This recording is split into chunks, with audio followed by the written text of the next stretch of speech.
início da gestão da atual Administração Superior do MPRJ, o Procurador-Geral de Justiça, Luciano Matos, editou a Resolução GPGJ número 2401 de 2021, que estabeleceu novas regras para atuação coletiva especializada no âmbito da instituição. Hoje, para falar um pouquinho sobre as atribuições da Coordenação Geral de Atuação Coletiva Especializada do MPRJ, a nossa equipe veio até a sede do Ministério Público Estadual para entrevistar o promotor de justiça, Davi Francisco de Faria.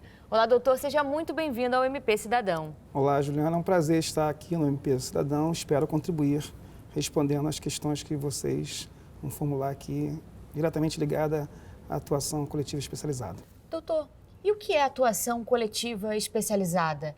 No que consiste o trabalho da coordenação? Bom, a atuação coletiva especializada é um instrumento que a administração superior destina aos diversos órgãos de atuação do Ministério Público, os promotores de justiça, também as procuradorias, em caso de uma demanda de complexidade ou uma demanda onde haja estratégia institucional relevante, seja possível que o promotor de justiça, titular do órgão de execução, seja auxiliado pelas modalidades de atuação. E as modalidades de atuação coletiva, elas são calcadas em 4 princípios. O princípio da cooperação, o princípio da atuação interligada, o princípio da integração e da unidade dos órgãos de atuação do Ministério Público. Isso faz com que a atuação, que seria uma atuação isolada do promotor de justiça em seu órgão de execução, ela seja integrada por diversos órgãos de execução, diversas estruturas do Ministério Público dotadas de expertise face à complexidade daquele caso. A atuação coletiva especializada, ela é gênero desse instrumento que o Ministério Público destina à atuação dos órgãos de execução. Por que é gênero? Porque nós temos diversas espécies ou tipos de atuação coletiva especializada. Nós temos atuação coletiva especializada permanente. A atual gestão manteve 2 grupos que já são bem conhecidos no Ministério Público. O grupo de atuação no combate aos crimes, às organizações criminosas, que é o GAECO, e o GAESF, que é o grupo de atuação especializado no combate aos crimes contra a ordem tributária. O GAECO, pela sua estrutura, pela sua expertise, tem diversos promotores com larga experiência na criminalidade violenta, na criminalidade organizada. Ele atua contra as organizações criminosas como um todo, o combate ao tráfico de entorpecentes, aos crimes paramilitares, como praticados pelas milícias. São crimes que demandam uma atuação de quem já conhece essa estrutura. E, além disso, ao GAECO, a atual gestão incorporou, e isso é uma novidade, a possibilidade de atuar também no campo extrapenal, ou seja, no campo dos ilícitos civis. Então, o GAECO atua também no combate à improbidade administrativa, eventualmente crimes ligados à atuação ligadas ao meio ambiente, integrada com a parte penal. Ou seja, nós temos lá no GAECO um banco de dados muito grande, temos promotores de justiça especializados tanto no campo penal como no âmbito extrapenal. Fora isso, o GAECO possui uma estrutura de servidores, uma estrutura de assessores, policiais, que conta com o apoio da CSI e do GAT para o desempenho das suas funções, que são bem relevantes. O GAEST, por sua vez, já que a Constituição exige que o cidadão, o contribuinte, seja ele pessoa física ou pessoa jurídica, ele contribua para a receita do Estado, então o Estado ele pode tributar através de impostos, pode tributar através de taxas ou através das diversas contribuições. Quando um contribuinte, pessoa física ou jurídica, ele tenta suprimir ou reduzir a carga tributária, o GAEST pode atuar. Na verdade, o promotor da ponta pode atuar. Mas essa investigação, às vezes, também é complexa e exige a participação de promotores especializados. Lá no GAEST nós temos promotores especializados nesse tema de crimes contra a ordem tributária. Além disso, no GAEST também nós temos a atuação de auditor da Receita Estadual, assessores do Ministério Público que são especializados nesse tema. E um outro ponto que o GAEST está atuando também é na fiscalização de benefícios fiscais concedidos irregularmente. Então, ou seja, no campo da atuação coletiva permanente, temos GAECO e GAESF. Fora isso, a atuação coletiva também pode ser temporária. E a atuação coletiva temporária, são as demais modalidades de atuação coletiva, nós temos as forças-tarefas, que são para uma demanda pontual, complexa, iminente, né, a sua criação. Temos os grupos temáticos temporários e também temos os grupos de apoio de acervo.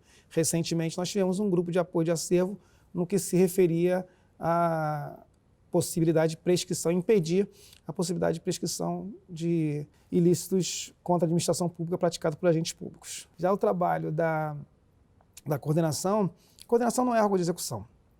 A coordenação trabalha na gestão, na parte burocrática da destinação dos diversos pedidos de auxílio que são feitos pelo promotor de justiça.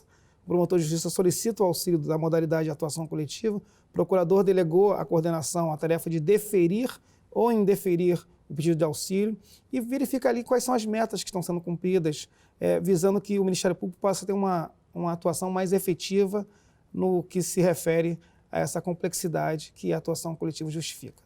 Certo. Doutor, o senhor mencionou as forças-tarefas, né?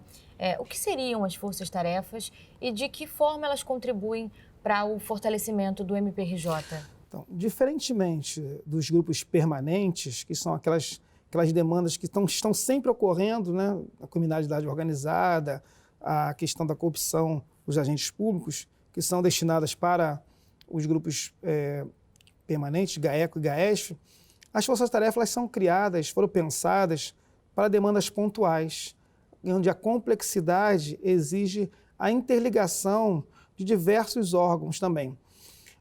Dou exemplo para ficar mais fácil de pontuar, a força-tarefa que foi criada logo quando surgiu a pandemia, em que diversos municípios cessaram o ensino escolar, deixando diversas crianças sem educação. Quando nós tínhamos na área privada muitas escolas com ensino remoto.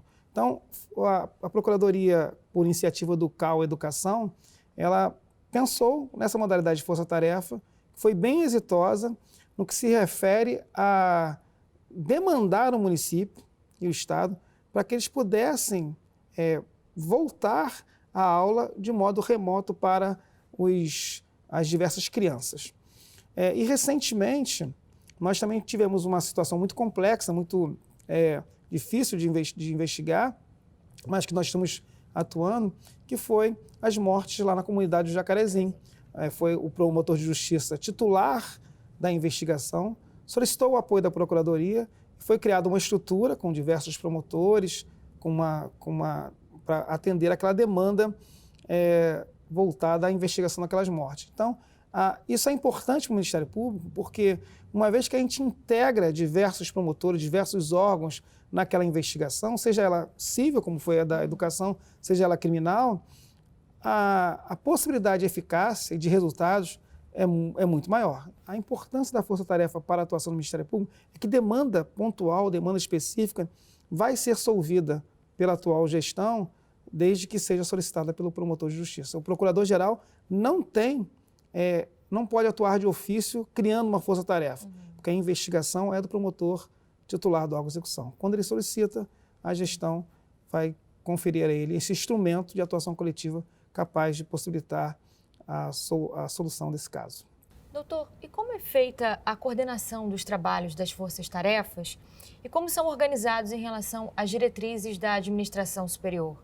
Bom, vai depender do tipo de demanda, né?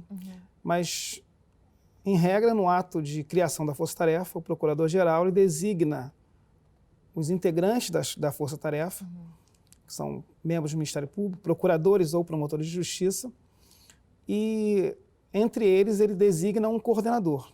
Esse coordenador vai ser o responsável pela gestão da força-tarefa, pela distribuição dos diversos procedimentos de investigação que vão transitar pela força-tarefa.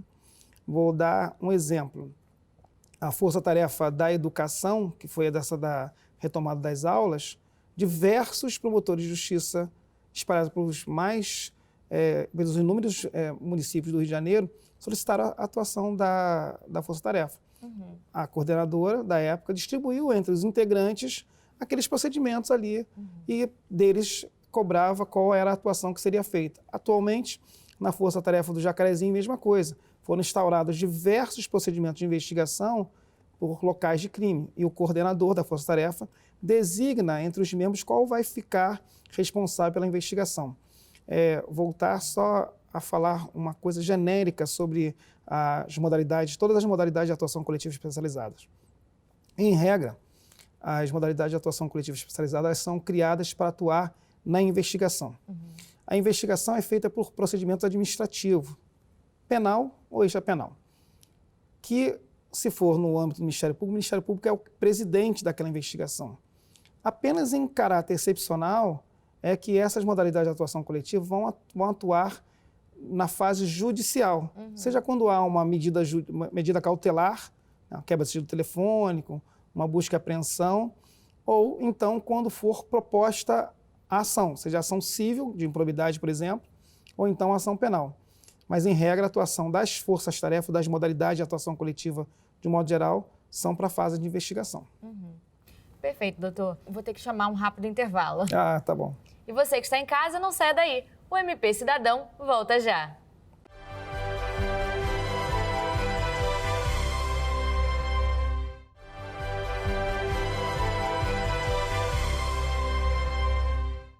Estamos de volta e hoje estamos no auditório do MPRJ entrevistando o promotor de justiça Davi Francisco de Faria, ele que é coordenador geral de atuação coletiva especializada do MPRJ. Doutor, nós estávamos falando das forças-tarefas, o senhor inclusive mencionou duas delas. Hoje, quantas são as forças-tarefas existentes e como elas funcionam? O Procurador-Geral de Justiça já criou diversas forças-tarefas. Entre elas, posso mencionar com a resolução GPGJ 2404, que instituiu a força-tarefa para investigar os crimes do assassinato da Marielle Franco e do Anderson Gomes. Também foi instituída em março de 2021 a força-tarefa que eu falei ainda há pouco, que era a força-tarefa para retomada das aulas e garantia da qualidade do ensino remoto. Outra força-tarefa que nós também criamos em março de 2021, que foi para enfrentamento da pandemia da Covid, né? Foi criada por meio da resolução 2406. E em 11 de maio, a gente instituiu a força-tarefa para atuar nas investigações das mortes ocorridas lá no complexo da comunidade Jacarezinho. Foi a resolução 2416. Em junho, a gente instituiu a força-tarefa para fiscalizar as unidades de internação do DEGASE. Houve um fato muito grave, que foi objeto foi levado ao conhecimento da Procuradoria, que foi a investigação de crimes sexuais supostamente praticados por agentes que cuidam das menores internadas. Então, há uma força-tarefa composta por membros do Ministério Público investigando esse fato de especial gravidade. Em outubro, recentemente, com a resolução 2433, foi instituída uma força-tarefa que é voltada para o combate à ocupação do solo urbano. Inicialmente, essa força-tarefa foi gestada pela Coordenação do Meio Ambiente e pela Coordenação Geral de Segurança Pública do Ministério Público. Quando chegou na Coordenação de Atuação Coletiva Especializada, vislumbramos que vários desses crimes que eram comentados ali, eles já estavam sendo investigados pelo GAECO.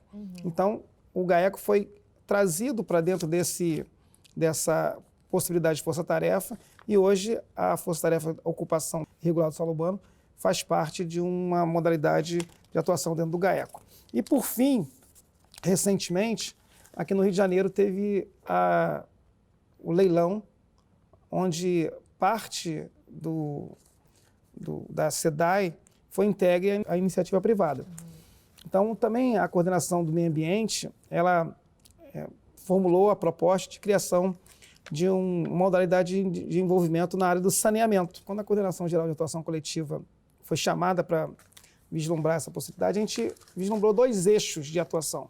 Um na área do saneamento mesmo e outro na área da fiscalização da Receita Pública. Então, a empresa ou as empresas que vão cuidar da concessão da SEDAI, elas vão entregar para o Estado e para os municípios parcela de receita devida por causa dessa concessão. Então, foi pensado numa força-tarefa para fiscalizar a aplicação das receitas. Então, uma força-tarefa específica. E estamos em estudo agora uma outra modalidade de atuação coletiva voltada para o saneamento. E para finalizar, porque são várias modalidades que nós temos aqui, há também em gestação, com estudo aqui na Procuradoria, uma modalidade de atuação coletiva voltada para fiscalizar também a concessão dos inúmeros benefícios fiscais em municípios e no Estado. Perfeito, doutor. Agora, qual seria a relação entre a Promotoria de Justiça com a atribuição e as forças-tarefas, né? Como que seria a dinâmica de trabalho entre elas? A demanda chega à Coordenação Geral de Atuação Coletiva através da Promotoria de Justiça que recebe, que verifica aquela investigação. Então, todo fato social que ocorre no seio da comunidade, seja ele penal ou extrapenal, ele precisa ser investigado. O instrumento de investigação é o inquérito civil, ou o inquérito criminal, ou então o procedimento de investigação criminal do Ministério Público. O promotor, vislumbrando que aquela demanda é complexa, é estratégica institucionalmente, ele solicita. E uma vez solicitado, o promotor de justiça, que é o titular da atuação naquele caso, ele vai participar também. E uma coisa importante é frisar na resolução que cuida das modalidades de atuação coletiva especializada.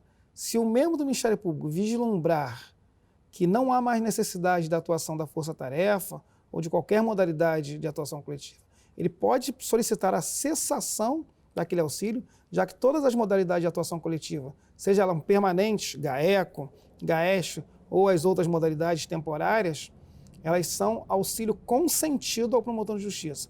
Uma vez que o promotor de justiça vislumbra que não há mais necessidade, ele pode solicitar ao Procurador-Geral de Justiça que cesse aquele auxílio. Agora, doutor, o que são e como funcionam os grupos de apoio de acervo? Bom, o grupo de acervo, ele foi pensado e colocado na resolução com base no artigo 19 da Resolução 2401. Ele tem algumas premissas. Uma delas é evitar a iminente prescrição. A prescrição, ela é a impossibilidade do Ministério Público, no nosso caso, de ingressar com uma medida judicial ou mesmo investigar certo fato extrapenal ou penal. Então, vou dar exemplo, uma questão de improbidade administrativa. Há um prazo legal para que uma ação de improbidade administrativa seja ajuizada pelo Ministério Público. Da mesma forma, há os casos envolvendo os crimes de roubo, homicídio e assim por diante. A lei estabelece um prazo para o Ministério Público atuar. Então, a possibilidade de criação de grupo de acervo, ela reside, num primeiro momento, nesse fato, em que a gente vislumbra estrategicamente que determinado fato penal ou extrapenal pode prescrever, e a gente destina uma estrutura para auxiliar as promotorias, as promotorias naquela situação bem pontual. Outra questão está ligada ao volume exacerbado de processos. Nós tivemos agora a pandemia, onde a força de trabalho do Ministério Público se viu reduzida em diversos casos, tendo em vista a impossibilidade de todo mundo estar ao mesmo tempo com alguns processos, muitos deles físicos. Então, a Procuradoria pensou em criar uma estrutura e já criou.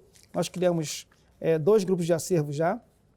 Um grupo de acervos justamente pensando em evitar a prescrição de improbidade, de atos de improbidade administrativa, que se encerrou recentemente, no dia 30 de novembro, e estamos em atuação com o grupo de acervo das promotorias de investigação penal, tendo visto o grande volume de investigações que existem nesses órgãos de execução. E o grupo temático temporário? O grupo temático temporário, ele foi pensado tendo em vista a possibilidade de surgimento de temas que não seriam mais adequados colocar nos grupos permanentes.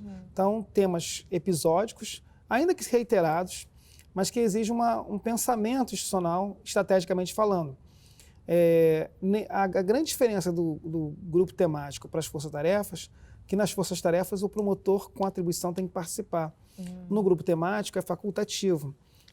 Estamos estudando a criação de alguns grupos temáticos, mas já criamos um grupo temático de segurança hídrica, que é um tema que o Ministério Público tem que se debruçar, está se debruçando, já está fazendo um trabalho com o coordenador e os participantes desse grupo.